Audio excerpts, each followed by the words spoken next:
Hi everyone, Francesca Maria here. Just wanted to do a quick recap and share with you all the fun things I did in October. First up was a Barnes& Noble signing and reading with a bunch of my Horror Writers Association pals. It's always so much fun to see my book on a bookshelf. Always such a thrill. I did a reading of The Legend of the Chupacabra, a short story in my collection They Hide, Short Stories to Tell in the Dark. We did a lot of signings. We talked up a little Q&A with the crowd. It was really, really fun.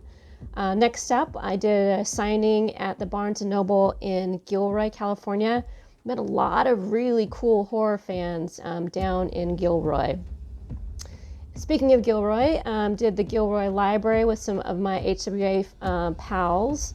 That was great, talking up horror, why we write horror, what it's all about.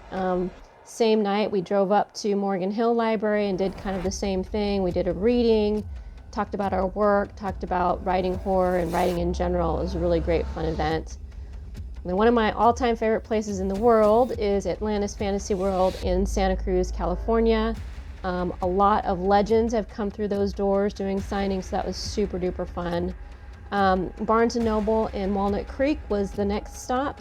Did a ton of signings there. I mean, I just can't thank the Barnes & Nobles enough. They were so generous with their time and letting me do signings at their events. Met some really great folks. One of the favorite things was meeting this young man who's probably 11 years old, and I was the first author he ever met. So he was thrilled, I was thrilled, his mother was thrilled, and it was just so much fun.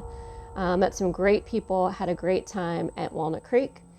And then we went to River House Books in Carmel, and we did a Q&A of horror and growing up in the haunted house, a big fun discussion there. And then I moved over to San Francisco and did a reading at Martuni's for their literary speakeasy. I read this story called Sacrifice, which is wickedly, wickedly scary. That was super fun. And then wrapping things up, another comic book store, Current Comics here in Monterey, California. I met April here, who said she was a super fan. She drove all the way from Fresno, which is about 3 hours, just to get her book signed. And of course, I couldn't have done anything without my partner in crime, Kazi here. So love him and his support for me through all these events. So that was my October. Thanks so much for watching.